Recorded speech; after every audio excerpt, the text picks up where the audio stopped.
بالکل میری طرف سے جو ہے نا آپ نکال دیو، میں جزاک آپ کا کہیں جی نہیں نہیں مجھے پتا ہے، بالکل میں نہیں نہیں مجھے پتا ہے معین بھائی، مجھے آپ کا یقین ہے، جس طرح اذان بھائی آئے تھے، اے زیڈ فرقان بھائی جو آپ ہیں، آپ تو ہمیں تب سے سن رہے ہیں یار، بہت پرانا ٹائم ہو گیا، تو میں انڈرسٹینڈ کرتا ہوں کہ آپ جو بات کریں گے دل جی سے کریں گے، جزاک اللہ۔ جی جی فرقان بھائی، وہ میری آدھی بات تو فرقان بھائی کہہ گئے تھے، اب وہ آپ میری آدھی بات تو فرقان بھائی کہہ گئے تھے، اور اسی طریقے سے میں یہ کہہ رہا تھا کہ جو ہمارا عامر بھائی کو اور قیصر بھائی کو دیکھنے کے بعد میں جو ہے نا، جو ایک ہمارا لبرل معاشرہ تھا نا، لبرل طبقہ، وہ ایک احساس کمتری کا شکار تھا، جیسے مفتی صاحب کو دیکھتا تو سوچتے تھے کہ داڑھی پگڑی والے لوگ ہیں نا، تو یہی بات کرنی ہے، لیکن جب ہوں سے عامر بھائی اور قیصر بھائی جیسے لوگ آئے ہیں نا، یہ جن کا منہ پہ داڑھی نہیں ہے اور نہ یہ ٹوپی والے نہیں ہے، یہ وہ بات کر رہے جو علماء بات کرتے تھے، جو آج یہ بات کرے نا، وہ اثر زیادہ کہ وہ لبرل طبقہ جو ہے نا ہمارا، وہ احساس کمتری سے نکلا، وہ احساس ہوں کمتری کا جو شکار جی۔ اور ایسے سیم بھائی آئے، سیم بھائی کی بات آپ نے جو بات کی نا، آپ کو سیلوٹ کرتا ہوں بھائی، سیم بھائی وہ آدمی ہے، وہ اس طریقے سے للکار رہا ہندوازم کو، اسے پتا ہے کہ حشر کیا ہونا ہے، اسے پتا ہے جو ڈاکٹر ذاکر نائک کے ساتھ ہوا اور اللہ مولانا اکبر۔ عمر گوتم کے ساتھ ہوا، جو عمر گوتم کے ساتھ ہوا ہم وہی دیکھ رہے ہیں، جو مولانا کلیم صدیق کے ساتھ ہوا ہم وہی دیکھ رہے ہیں بالکل۔ اب وہ تو اللہ کے ہاتھ میں ہے کہ اللہ کو کیا، لیکن وہ بندہ بیٹھ کے یہاں وہ للکارا، لیکن اب ہم جیسے لوگ آتے ہیں کہ جو وہ یوں نہیں کر رہا، وہ جو ایک آواز نکل رہی ہے ہمیں رکھ کے، تم اسے بھی کو بات نہیں کرنے آتے تم خود کر لو نا بات، ہوں شرم ہوں حیا کا بالکل جنازہ بالکل حد ہوگی۔ اور جو یہاں پہ آگے بھائی عامر بھائی فرقہ واریت کی کوئی بات کرتا ہے تو میرا دل ایسا کرتا ہے اسے گلا گھونٹ دوں۔ ہوں جی بہت شکریہ عامر بھائی، بس اچھا بس ایک بالکل آخری بالکل۔ سوال تھا، اس پر اگر اس پر کوئی بات کرنا چاہو گے تو آپ کر دیے، میرا سوال تھا آخری کہ جی جیسے جی قرآن پاک کی، اچھا ہاں ایک چیز اور بتا دو عامر بھائی، میں نے جو ہے نا منکر حدیث بہت تھے، اور اچھا آپ لوگ ہی جب تک انہیں پتا نہیں تھا کہ اسلام پہ جو ابھی اعتبار آپ ہو کے رہی ہے کوئی لیے کام کر رہا معین بھائی آپ کے ہے، لیے سوال آ گیا، کہتے ہیں عامر بھائی کو داڑھی نہیں ہے، آپ کو کیسے پتا ہے؟ آواز سے ہی پتہ لگ رہا ہے مجھے، آواز سے ہی پتہ لگ رہا ہے، وہ تو مجھے پتا ہے نہیں، ان کو میری میرے کاموں سے پتا چل گیا ہے، ہاں بس اتنی بات ہے، جی معین انصاری جی بات کریں۔ بھائی میں سب سے بڑا پرانا سننے والا ہوگا فرقان بھائی، اور ہم جو ہے نا جب سب سے پہلے جب جی جانتے ہوں گے جس اچھا جی جی تو عامر بھائی میرا، اگر آپ اس کو بات کریں گے تو کر لینا، اگر اس چھوٹی سی بات ایک یہ تھی کہ جیسے منکرین حدیث تھے، میں نے آپ لوگ جو ان کا ویڈیو جب ریکمینڈ کیا نا، تو وہ یہ کہہ رہے ہیں کہ یار واقعی مفتی صاحب اور عامر بھائی جیسے کام کر رہے ہو آپ پر لگ رہا کہ ہاں کام کر رہے ہیں، وہ بھی اسلام فوب سے بڑے ڈرتے تھے، وہ کہنے لگے یار یہ لوگ کیسے کام کر رہے ہیں، میں نے کہا بھائی بس اللہ نے وہ دے رہا، اللہ نے انہیں استطاعت دی، وہ کام کر رہے ہیں، توفیق دے رہا ہے، اس توفیق کی بات ہے۔ اچھا بس یہ بات تھی کہ آخری بات کہ قرآن کا کوئی یہ مینوسکرپچر ہمیں اچھا پرانی معین جامع، انصاری بھائی، یہ منکر حدیث بیٹھ کے بات کر رہے تھے، مجھے سمجھ نہیں آپ کی بات۔ کچھ منکرین حدیث ہیں وہ جی ہمارے جی ساتھی ہے، وہ ٹھیک ہے ہم سے ملتے اچھا بات چیت تو سب سے ہی کرنی پڑتی ہے، تو وہ یوں کہہ رہے اچھا تھے کہ اچھا جب میں نے مفتی آصف ندیم الوائي صاحب کی اور آپ کی جب ویڈیو میں انہیں ریکمینڈ کرتا ہوں، چھوٹی چھوٹی کلپ بھیجتا رہتا ہوں نکال کے، تو وہ تب کہہ جی رہے جی تھے کہ یار واقعی ہاں بھائی کام کر رہے، اچھا ان کو کچھ وہ بھی کلیئر ہوئے احادیث کو، کچھ اعتراضات تھے کچھ تھوڑے بہت کلیئر ہوئے، ایسی بات نہیں ہے کہ کچھ آنے لگے وہ لوگ الحمد جو للہ بالکل الحمد للہ۔ کیٹیگری جو کیٹیگری کے لیے بالکل ڈینائی کرتے نا، بالکل سارے علم حدیث کا بالکل جو کہتے تھے ردی کے ٹوکری، تو وہ لوگ کچھ نہ کچھ جو ہے نا اب ادھر آنے لگے کہ ہاں نہیں کچھ نہ کچھ تو ہے، اس بات پہ تو آ گئے وہ لوگ۔ ہوں ہوں اچھا زبردست اچھا میں یہ کہہ رہا تھا زبردست کہ بول جی جی۔ قرآن کا مینو اسکرپچر جو ہے نا ہمیں لاسٹ سب سے جو ہے وہ کب کون سی ڈیٹ کا ملتا ہے، کب تک کا ملتا ہے؟ لاسٹ جو دیکھو، ایک ہے کمپلیٹ مینوسکرپٹ، کمپلیٹ مینوسکرپٹ جو ہیں اس کے اوپر ڈاکٹر حمید اللہ صاحب نے عربی کے اندر ایک مقالہ لکھا ہے کہ انہوں نے گھوما، اور آرتھر جیفری کا انہوں نے رد کیا، ایک آرٹیکل ہے، ٹھیک ہے، اس کے اندر انہوں نے کافی ٹریس بیک کیا ہے۔ جو سب سے پرانا آپ کو ٹریس بیک ہوتا ہے، جو جو آیات حجازی سٹائل میں سب سے پرانا، وہ برمنگم کے اندر آپ کو ملتا ہے، برمنگم یونیورسٹی کے اندر، اس پر میں نے میرے خیال سے کلپ ڈالا ہے یا پتہ نہیں ابھی تک نہیں ڈالا ہے۔ وہ ٹریس بیک ہوتا ہے نبی پاک صلی اللہ علیہ وسلم کے زمانے، یعنی وہ six six five five some thing سے لے کے سکس سم تھنگ تک، یعنی پانچویں عیسوی کی بات کر رہا ہوں، یعنی یہ وہ ٹائم ہے جب نبی پاک صلی اللہ علیہ وسلم کی پیدائش ہوئی، یعنی 570 عیسوی میں، 570 عیسوی میں اللہ کے رسول کی پیدائش ہوئی ہے، اور 632 یا 33 کے اندر آپ کی وفات ہو گئی ہے، یہ اس ٹائم پیریڈ کا ہے۔ اور برمنگم یونیورسٹی کا جو اسکالر ہے، جو کہ کرسچن ہے بائی فیتھ آلموسٹ، وہ یہ بات کرتا ہے کہ بھائی یہ جو اس کی کاربن ڈیٹنگ کی گئی ہے وہ ٹریس بیک ہوتا ہے، اس چیز کے اوپر تصدیق ہوتی ہے کہ جس بندے نے یہ لکھا ہے، یعنی جو اس کا کاتب ہے، وہ بندہ نبی پاک صلی اللہ علیہ وسلم کو ڈائریکٹ سنا ہوگا، ان سے ملا ہوگا اور ان کے زمانے میں رہا ہوگا. یہ 3 باتیں کہی ہیں اس نے, میرے پاس کلپ پڑا ہے, ٹھیک ہے نا, برمنگھم یونیورسٹی کا جو اسکالر, اور پھر انہوں نے اس حجازی ٹیکسٹ کو لا کر پڑھایا بھی, ٹھیک ہے. اچھا, اب ایک بڑا امپورٹنٹ پوائنٹ ہے جس کو مینوسکرپٹ کے حوالے سے ہم, تو یہ ہے نبی پاک صلی اللہ علیہ وسلم تک اس کا ٹریس, اس مینوسکرپٹ کا جو برمنگھم مینوسکرپٹ موجود ہے اس کا پہنچتا ہے. اس پہ یہ اعتراض اٹھتا ہے کہ وہ کمپلیٹ نہیں ہے, کمپلیٹ نہیں ہے. مسئلہ اصل میں یہ پڑ جاتا ہے کہ کمپلیٹ نہ ہونے کی وجوہات, کسی مینوسکرپٹ کے اپنی اصل حالت میں کمپلیٹ نہ ہونے کی ملٹیپل ریزنز ہو سکتی ہیں, کیونکہ یہ تعلق ریسرچ سے تعلق رکھتا ہے. مینوسکرپٹ ٹریس ہونا اور اس مینوسکرپٹ کا اس ڈیٹ میں کنفرم ہونا جس میں نبی پاک صلی اللہ علیہ وسلم زندہ رہے ہیں, آپ کا زمانہ رہا ہے, نمبر 1. نمبر 2, یہ کنفرم ہونا کہ یہ اس ٹیکسٹ کے اندر ہے, حجازی ٹیکسٹ کے اندر, جو ٹیکسٹ اس زمانے کے اندر عربک لکھے جانے کا تھا, نمبر 2. نمبر 3, کہ یہ ٹیکسٹ جو مینوسکرپٹ ملا ہے, چاہے وہ کمپلیٹ قرآن کا نہیں ہے, مگر جتنا ملا ہے اس میں بھی ایک حرف نہ اوپر ہے نہ ایک حرف نیچے ہے آج کے قرآن کے ساتھ جب اس کو ٹیلی کیا گیا, کیونکہ اسکالرز کو بلایا گیا, اسلامک اسکالرز. یہ 3 پوائنٹ ہے جو بڑے امپورٹنٹ ہے. اب آ جاتا ہے چوتھا اصل اصولی پوائنٹ, قرآن کی ریسرچ اور قرآن کی پریزرویشن کے حوالے سے. قرآن کی پریزرویشن میں سب سے امپورٹنٹ پوائنٹ جو ہے وہ یہ ہے, ہم قرآن کی حفاظت کو 2 طرح سے مانتے ہیں. نمبر 1 اس کے حفظ کے ساتھ, اور نمبر 2 اس کی کتابت کے ساتھ. حفظ کا مطلب یہ ہے جو بڑا معلوم ہے سب کو, ہاں حفظ کیا گیا, صحابہ نے حفظ کیا, پورے کا پورا قرآن حافظ تھے. اسی طریقے سے کتابت بھی ہوتی تھی. میں نے ایک ویڈیو ڈالی ہے واضح آفیشیل کے اوپر, غالباً 1 سے 1.5 گھنٹے کی ہے, کمپائلیشن آف قرآن. غالب کمال نے ایک پروگرام کیا تھا, اس کے جواب کے اندر ہم نے اس کے اوپر بات کی تھی. اس میں نے ڈیٹیل سے ایکسپلین کیا تھا کہ احادیث کثرت کے ساتھ اس بات کا اشارہ کرتی ہیں کہ نبی پاک صلی اللہ علیہ وسلم نے اپنے زندگی کے اندر سارے کے سارے قرآن کو نہ صرف یہ کہ لکھوا دیا ہوا تھا, بلکہ جو ترتیب تھی وہ بھی دے دی ہوئی تھی. امام رازی نے تفسیر مفاتیح الغیب, جس کو تفسیر کبیر بھی کہتے ہیں, اس کے اندر بھی اس قول کو نقل کیا ہے کئی صحابہ سے کہ نبی پاک صلی اللہ علیہ وسلم کے زمانے میں قرآن مکمل طور پر لکھا جا چکا تھا اور آپ نے اس کی ترتیب بھی بتا دی تھی. اور یہ صرف تفسیر کی بات نہیں کر رہا, متعدد روایات سے پتہ چلتا ہے کہ جس میں حضرت عثمان رضی اللہ عنہ کا ایک قول ہے, اور جس میں پتہ چلتا ہے کہ اللہ کے رسول جب بھی قرآن نازل ہوتا تھا, اللہ کے رسول ہمیں بتاتے تھے اس آیت کو, اتنے رکوع کو, اس سورت کو اس جگہ پر رکھو, اس کو اس سے پہلے رکھو, اس کو اس سے بعد میں رکھو. یہ آپ اللہ کے رسول خود بیان فرمایا کرتے تھے, ٹھیک ہے. یہ چیز آپ کو پتہ چلتی. تو مقصد کہنے کا یہ ہے, قرآن کی اولین حفاظت حفظ کے ساتھ تھی, میموری کے ساتھ, اور نمبر 2 پر کتابت. ان دونوں چیزوں کے ساتھ قرآن کی حفاظت ہم ثابت کرتے ہیں پورے لنک کے ساتھ. تو یہ ہے قرآن کی حفاظت کا بریفلی معاملہ. جی معین بھائی.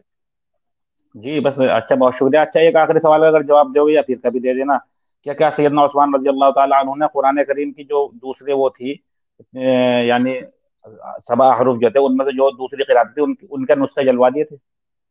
دیکھو, حضرت عثمان رضی اللہ تعالیٰ عنہ نے ریاستی سطح کے اوپر ایک ایسے مصحف کو کمپائل کروایا تھا جس میں تمام قراتیں شامل ہو جائیں, تمام قراتیں, اور ان کو شامل کرنے کا ان کو شامل کرنے کا مقصد یہ تھا کہ وہ قراتیں جو دوسرے لوگوں تک نہیں پہنچی ہیں یا دوسرے لوگ اس سے مستعمل نہیں ہیں, یعنی وہ تواتر کا درجہ مل جائے ان کو, اور ان کو چھاپ کر مختلف صوبوں کے اندر ان کے کیپٹل کے اندر پہنچایا, جیسے یمن میں, کوفہ میں, دمشق میں, مدینہ میں, مکہ میں, ان مختلف جگہوں کے اندر جہاں مسلمانوں کی ریاست اپنے اصل کے اندر پھیل چکی تھی, ان جگہوں کے اندر نہ صرف یہ کہ ان مصاحف کو پہنچایا, بلکہ وہاں قراء کی یعنی قاری جو ہیں, ریسائٹرز ہیں قرآن کے, ان کی پوری جماعت بھیجی کہ وہ جا کر وہاں لوگوں کو پڑھنے کا طریقہ بھی سکھائیں.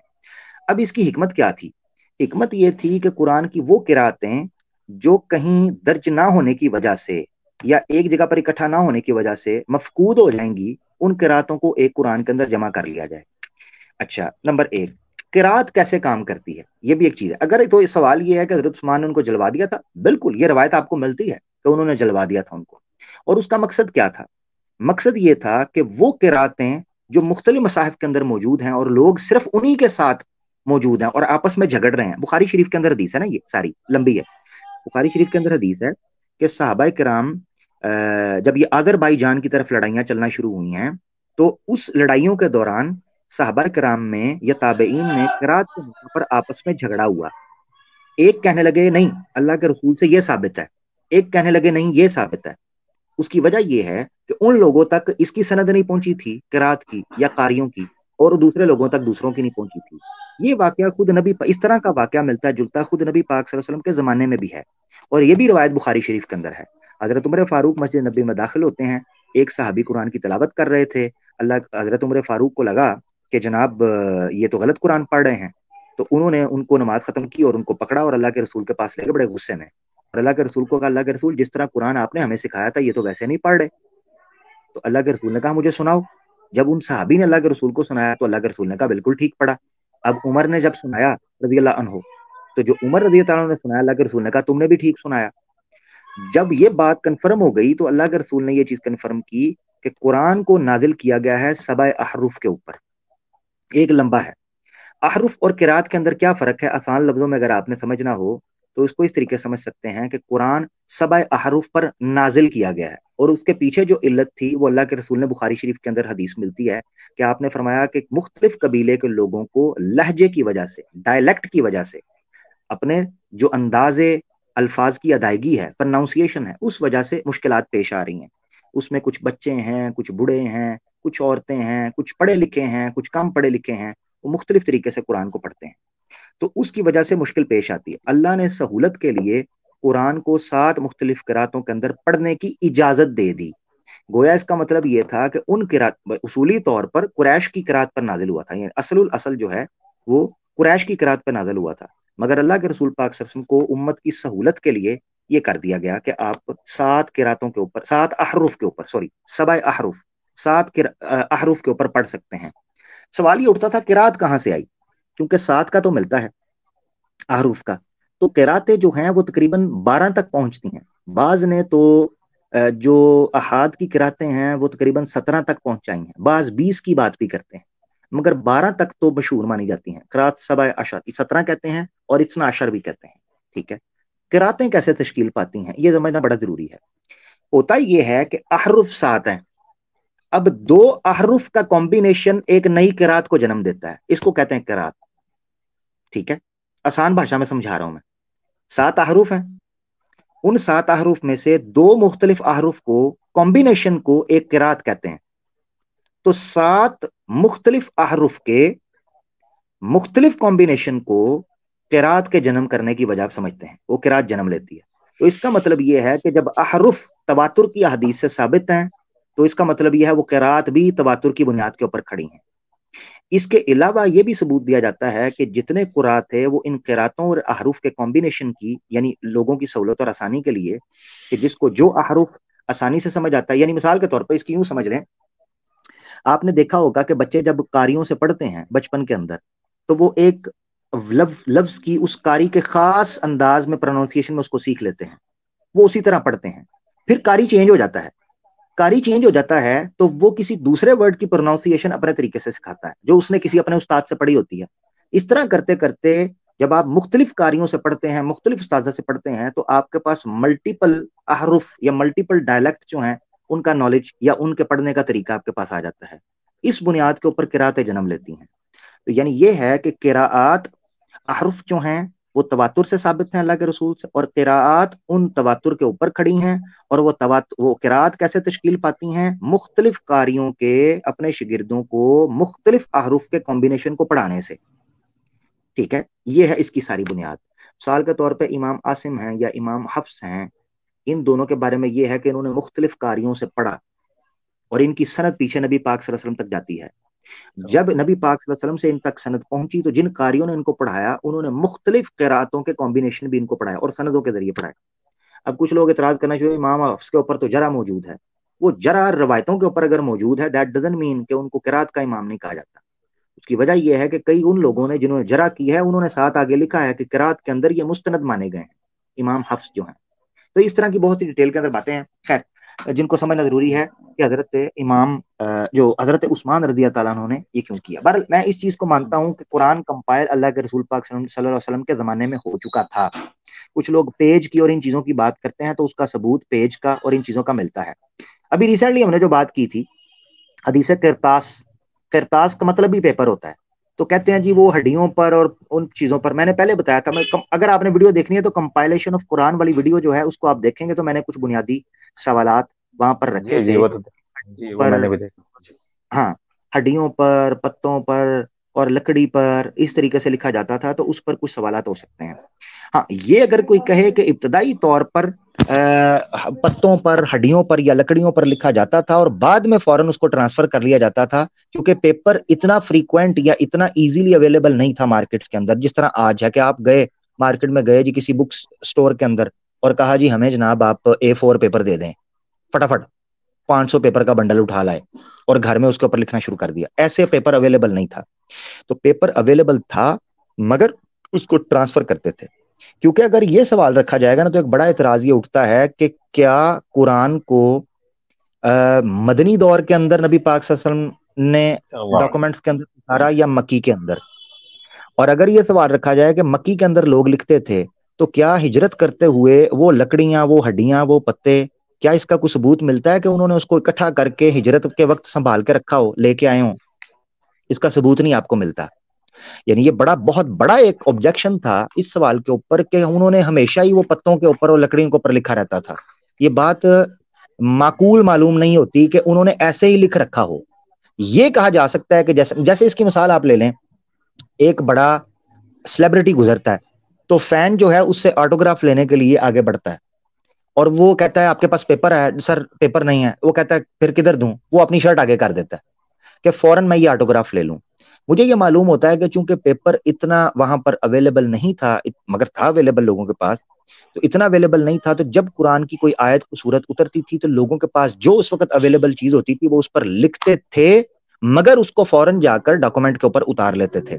تبھی آپ کو پتا چل سکتا ہے. مثال کے طور پر ایک سوال یہ بھی اٹھتا ہے کہ اگر یہ مان لیا جائے کہ وہ ہڈیوں اور پتوں پر ہی ہمیشہ رہا اور حضرت ابوبکر صدیق نے اس کو پیپر کے اوپر اتارا, ٹھیک ہے, یا بعد میں جا کے اتارا, تو سوال یہ اٹھتا تھا کہ اللہ کے رسول کے بارے میں جو یہ حدیث آپ کو ملتی ہے کہ جب بھی کوئی سورت اور قرآن کی آیت نازل ہوتی تھی تو آپ بتا دیتے اس کو یہاں رکھ لو, اس کے آگے رکھ لو, اس کے پیچھے. تو مجھے یہ بتائیں, اگر لکڑی اور پتوں اور بے ہنگم چیزوں پر لکھا جاتا تھا تو کس طریقے پر ممکن تھا کہ ایک سورت آئی ہے اس کو آپ نے ایک پتھر پر یا ایک لکڑی پر لکھا, اب اور مکمل ہو گیا, اب دوسری سورت جب آپ نے لکھی ہے تو اس کو کیسے وہاں پر رکھیں گے, کیسے اس کو اتاریں گے؟ ایک پتے کو پتے سے جوڑیں گے, ایک لکڑی کو لکڑی سے جوڑیں گے, تو کیسے؟ تو یہ بڑا امپورٹنٹ تھا اس چیز کو سمجھنا کہ ہمیں یہ سمجھنا چاہیے کہ اللہ کے رسول پاک صلی اللہ علیہ وسلم نے اپنی زندگی کے اندر قرآن کو نہ صرف یہ کہ ورقے کرتاس کے اوپر اتارا. اچھا, پھر ایک اور بات میں بتا دوں. اچھا, یہ کچھ لوگ نیچے کہہ رہے ہیں جلدی کریں, آگے اگلے کالر کو لے لیں, آپ بند کریں اور چلے جائیں. Thank you. ہم اپنے طریقے سے پروگرام کریں گے, اپنے طریقے سے لے کر چلیں گے. اگر کسی بھائی کو لگ رہا ہے وہ بور ہو رہا ہے, ہم نے آپ کو پکڑا نہیں ہوا, آپ چلے جائیں, آپ جا سکتے ہیں, چینل چینج کر لیں, کچھ اور دیکھ لیں. تھینک یو سو مچ میرا بھائی, آپ کی محبت کا, آپ کی سپورٹ کا ابھی تک بہت شکریہ. اللہ آپ کو جزائے خیر دے. آپ چینل چینج کر لیں, آپ لونی ٹونز لگا لیں, آپ کپل شرما لگا لیں, آپ کوئی جناب پوگو چینل لگا لیں, آپ کوئی کارٹون نیٹ ورک لگا لیں, ٹھیک ہے جی, آپ کوئی ساس بہو کا ڈرامہ لگا لیں. آپ کی بڑی مہربانی, سانو نصیحت نہ کرو, تھوڑی مہربانی. ہم اپنے حساب سے چلیں گے. ہم ادھر ریکارڈ کر رہے ہیں ایک ایسا ڈاکومنٹ جو آپ کے بعد آنے والے بچوں کے کسی کام آ سکتی ہے. وہ بات ہم نے آپ کے چسکے پورے نہیں کرنے. بہت شکریہ, جزاک اللہ, لگے رہو. اچھا موین بھائی, توجہ میری طرف آپ رکھیں, اور وہ لوگ جو جی آج جی سے 50 سال بعد میری بات سن رہے ہیں ان کی توجہ مجھے مل جائے تو کافی ہے. اچھا, تو یہ سوال تھا کہ وہ جو اللہ کے رسول پاک صلی اللہ علیہ وسلم نے جو قرآن لکھوایا ہے, اگر وہ پتوں اور ان چیزوں پر ہوتا یا اسی وقت ہی ہمیشہ ان چیزوں پر رہتا تو یہ مسئلہ کر جاتا. اسی اللہ کے رسول نے اس کو ایسی چیز کے اوپر شفٹ کروایا جو محفوظ ہو سکے, اور یہی چیز علم کے ساتھ اور تواتر کی احادیث کے ساتھ مطابقت رکھتی ہے کہ اللہ کے رسول پاک صلی اللہ علیہ وسلم نے ان کو کرتاس کے اوپر کروایا. میں حوالہ دینے لگا تھا, یہ بیچ میں جو 1.5 شانے ہوتے ہیں ان کی وجہ سے توجہ ہٹ گئی, واپس آ جائے. میں نقطہ بیان کرنے لگا تھا. ایک کتاب ہے نبی پاک صلی اللہ علیہ وسلم کی معیشت, معاش نبوی. یہ ایک انڈیا کے اسکالر ہیں, اوریجنلی حیدرآباد کے, وفات پا گئے, اللہ تعالیٰ ان کی بخشش فرمائے. ایک کتاب ہے معاش نبوی, مجھے نہیں پتا PDF میں ملے گی, میرے پاس ہارڈ کاپی میں نے آرڈر کی تھی آن لائن, میرے پاس آ گئی. کتاب پڑھنے سے تعلق رکھتی ہے, معاش نبوی صلی اللہ علیہ وآلہ وسلم, مکی اور مدنی دور کے اندر.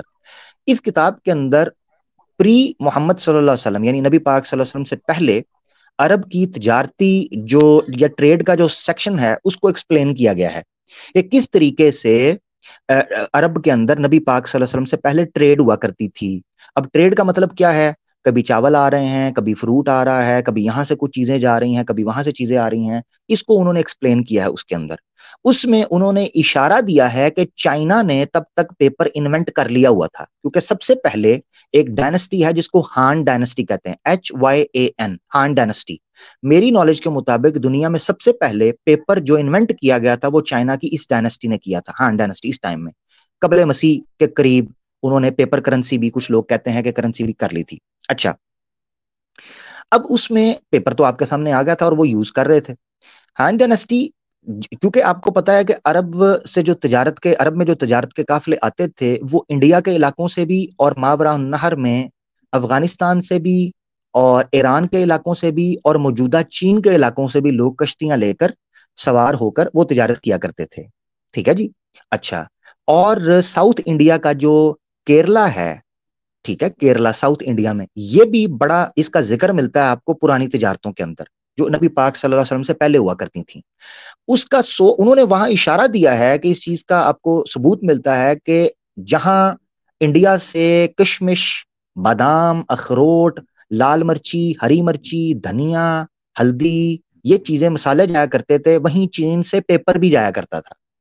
اس سے اس بات کا ثبوت ملتا ہے کہ وہاں پر پیپر امپورٹ ہوا عرب کے اندر اور پیپر موجود تھا. اس میں ایک کتاب ہے عبد اللطیف رحمانی صاحب، مفتی عبد اللطیف، ان کی کتاب ہے تاریخ القرآن، PDF میں آپ کو اردو کے اندر مل جائے گی. انہوں نے اس بات کا وافی اور کافی ثبوت دیا ہے کہ نبی پاک صلی اللہ علیہ وسلم سے پہلے پیپر عرب کے اندر موجود تھا. ہاں، ان کی کئی باتوں سے اختلاف کیا جا سکتا ہے، البتہ یہ بات تو بالکل مصدقہ ہے کہ نبی پاک صلی اللہ علیہ وسلم کے زمانے سے پہلے ہی پیپر وہاں پر موجود تھا. اس کی ایک اور بڑی دلیل لے لیں کہ عرب میں پیپر موجود تھا. آپ کو یاد ہے کہ نبی پاک صلی اللہ علیہ وسلم کی آمد سے بھی پہلے کچھ بڑے شعراء گزرے تھے، پوئٹ گزرے تھے عرب میں، جنہوں نے 7 بڑے فصیح اور بلیغ مقالہ لکھے تھے، اشعار لکھے تھے، جن کو کہا جاتا ہے سب المعلقات. ان کو سب المعلقات اس لیے کہا جاتا ہے، معلق کا معنی ہوتا ہے کسی چیز کو ٹانگنا. تو خانہ کعبہ کی دیوار کے ساتھ وہ 7 مقالے پیپر میں لکھے ٹنگے ہوئے تھے. یہ بھی اس بات کا ثبوت ہے کہ نبی پاک صلی اللہ علیہ وسلم سے پہلے پیپر پہ لکھنا اور وہاں لکھائی ہو کر موجود ہونا یہ وہاں پر کامن تھا اور موجود تھا 7 معلقات کی شکل کے اندر. ایک دوسری دلیل اور لے لیں کہ جب حلف الفضول ہوا ہے جس میں عرب قبائل آپس میں جھگڑ رہے تھے، ان کی صلح جس وقت نبی پاک صلی اللہ علیہ وسلم بھی اپنے شباب یا اپنی جوانی کے اندر یا بچپن کے اندر موجود تھے، تو اس وقت بھی ایک جو ہے وہ عہد نامہ لکھا گیا تھا جس کو خانہ کعبہ کے اندر ٹانگا تھا کہ جو حرام مہینے ہیں ان کے اندر جنگ نہیں ہوگی، جس سے آپ کو پتہ چلتا ہے کہ نبی پاک صلی اللہ علیہ وسلم کی نبوت سے بھی پہلے پیپر موجود تھا. کچھ لوگ اور بھی دلیل دیتے ہیں کہ جب شیب ابی طالب مکی دور میں نبی پاک صلی اللہ علیہ وسلم کو قریباً 1.5 2 2.5 سال کے عرصے ان پر بین لگا تھا کہ کوئی بھی ان کو لاجسٹک سپورٹ نہیں جائے گی، اور ایمان والوں کو رستے کے اندر روکا گیا تھا کہ آپ ان کو کوئی کھانے کی سپورٹ نہیں کر سکتے، تو وہاں عربوں نے پریشر ڈالنے کے لیے مشرکین مکہ نے پیپر کے اوپر ایک معاہدہ لکھا تھا کہ کوئی بھی یہ جو بنو آپ کا ہاشم کی یہ جز ہے جس کو حضرت ابو طالب کا علاقہ کہا جاتا ہے، یعنی ان کا قبیلہ کہا جاتا ہے، اور بنو عباس کے بھی، ان کے قبیلوں کو آپ سپورٹ نہیں کریں گے پیسوں کی، تو اس کو پیپر کے اوپر لکھا گیا تھا. تاریخ کے اندر یہ واقعہ موجود ہے، بدایہ والنہایہ میں لکھا ہے کہ ابن کثیر نے بھی اور کئی سیرت تاریخ کی کتابوں کے اندر کہ جب شیب ابی طالب کے بڑے کٹھن واقعات تھے تو اس وقت ایک بندے کو اللہ تعالیٰ نے اس کے دل میں ڈالا اور اس نے کہا کہ چیک کرو بھائی وہ معاہدہ جو آپ نے ادھر ٹانگا ہوا ہے. تو جب جا کے انہوں نے خانہ کعبہ کے اندر دیکھا جو پیپر ٹانگا ہوا تھا اس پیپر کو دیمک کھا گئی ہوئی تھی. یہ بھی اس بات کی طرف اشارہ کرتا ہے کہ نبی پاک صلی اللہ علیہ وسلم سے پہلے بھی، آپ کی موجودگی میں بھی اور آپ کے نبوت کا دعویٰ کرنے کے بعد بھی پیپر کا استعمال اور اس پر لکھنا عرب کے ہاں مستعمل تھا، یہ پریکٹس کیا جاتا تھا، اس میں کوئی مسئلہ نہیں ہے. تو کیسے ممکن ہے کہ اللہ کے رسول پاک صلی اللہ علیہ وسلم ایسی کتاب لے کر آئیں جو آخری کتاب ہو اور آپ کے بعد کوئی شریعت، کوئی نبی اور کوئی کتاب نہ آنی ہو، اور آپ سے پہلے کتابوں کی جو اس میں تغیر ہے یا اس میں جو ترمیم ہے، تبدیلی ہے، وہ ایک وجہ بن گئی ہو کہ کتابیں پچھلی خراب ہو گئیں؟ تو ایسا کیسے ممکن ہے کہ اللہ کے رسول پاک صلی اللہ علیہ وسلم نے حتمی، انتہائی اور بنیادی حفاظت کا کو بندوبست نہ کیا ہو؟ یہ بڑی ضروری تھی جناب. یہ آپ کے سامنے باتیں تھیں کچھ جس کو سمجھنا ضروری تھا. اچھا، ایک اور مسئلہ نقطوں کا آ جاتا ہے. کچھ لوگ کہتے ہیں جی نقطے نہیں تھے، اس پر بھی تاریخی بات ہم نے کی ہوئی ہے. ایک کلپ ہے، کیا مچھلی دنیا جو ہے وہ مچھلی کے پیٹ کے اوپر ہے. ایک کال پیش کیا جاتا ہے مستدرک حاکم کا ابن عباس کا, اس پر میں نے بات کرتے ہوئے اس کی طرف اشارہ کیا تھا کہ حروف مقطعات لکھے جاتے تھے تو نقطے اس وقت موجود تھے, کیونکہ نون کے اندر نقطہ ہوتا ہے. اگر نقطہ موجود نہ ہوتا تو نون کا استعمال قرآن سے پہلے نہ ہوتا, یا حجاج بن یوسف کی طرف منسوب کیا جاتا ہے, اس سے پہلے یہ نقطے نہ ہوتے. تو نون کا استعمال عرب میں موجود تھا اور وہ لکھا جاتا تھا نقطے کے ساتھ, ٹھیک ہے, یہ اس شکل کے اندر جیسے نقطہ ہوتا ہے, سوری. تو بہرحال یہ بہت ساری باتیں ہیں جو اس کے اوپر تفصیل طلب ہیں, جن کے اوپر بات ہو سکتی ہے کہ نبی پاک صلی اللہ جی علیہ وسلم نے عامر اپنی زندگی یہ ساری چیزیں کروائی. معذرت چاہتا ہوں کافی لمبی بات ہوگی, مگر یہ ضروری تھا ان پر بات کرنا, جی عامر بھائی ان ماشاء اللہ بڑا زبردست ایکسلنٹ کیا. اچھا ایک اعتراض کا اس میں اگر جواب آ جائے تو عامر بھائی بڑا احسان ہوگا اس میں. ایک اعتراض کا جواب کہ جیسے پہ. ہمارا لبرل طبقہ یہ کہتا ہے کہ جب سیدنا عثمان نے یہ کام کیا, یعنی اس میں آگ لگوائی, نظر ہوں آتش کیا, تو جو آج کچھ بے ایمان لوگ جو ہیں وہ اسلام دشمنی میں قرآن کو نظر آتش کرتے ہیں, تو یہ مسلمان لوگ ہوں کیوں مشتعل ہوتے ہیں؟ جبکہ ہوں ان کی نیت ہوں کچھ اور تھی, ان کی نیت کچھ اور ہوتی ہے. تو اس پر بس تھوڑا سا. ٹھیک ہو گیا, ٹھیک ہو گیا. اچھا میں آپ سے یہ سوال پوچھتا ہوں کہ یہ مندر کے اندر اپنے بھگوان کے سامنے آگ لگاتے ہیں کہ نہیں لگاتے؟ لگاتے ہیں نا جی, یہ جی ہندو جو ہیں لگاتے ہیں.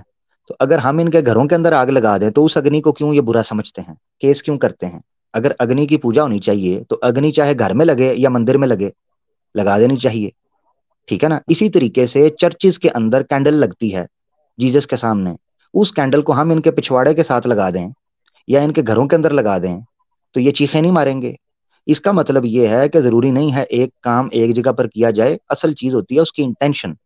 ان کی انٹینشن توہین ہوتی ہے, بلاسفیمی, دیٹ میٹرز.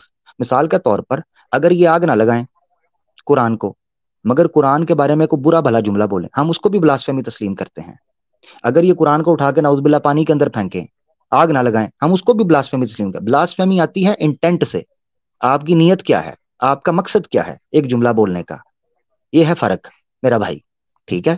تو نیت میٹر کرتی ہے. آپ نبی, ہم یہ ان کو کتنے دفعہ کہتے ہیں, آئیں نبی پاک صلی اللہ علیہ وآلہ وسلم کے اوپر آ کر آپ کو اعتراض ہے, اعتراض کریں, ہاں, گالی نہ دیں, توہین نہ کریں. کیا اعتراض اور سوالات اور آبجیکشن گالی اور توہین کے بغیر نہیں ہو سکتا کیا؟ سوال یہ ہے, کسی چیز پر بھی آ کے اعتراض کریں, ہمیں کوئی مسئلہ نہیں ہے. یہ ہے چیز میرے بھائی. یہ جب قرآن کو جلاتے ہیں تو مسلمانوں کے جذبات کو ٹھیس اس لیے پہنچتی ہے کہ یہ قرآن کو ہمیں جلانے کے لیے, ہمارے دل جلانے کے لیے یہ قرآن کو جلاتے ہیں.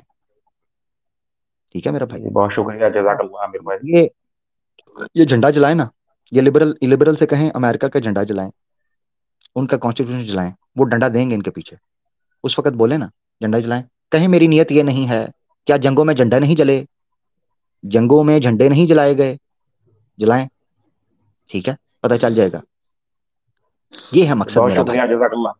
جی جزاک اللہ عامر بھائی, بہت شکریہ. بات بہت طویل ہوگی, بہت شکریہ, آپ کا بہت ٹائم لے لیا اس کے لیے. بہت جزاک شکریہ, اللہ میرے بھائی, السلام علیکم. اللہ آپ کو خیر.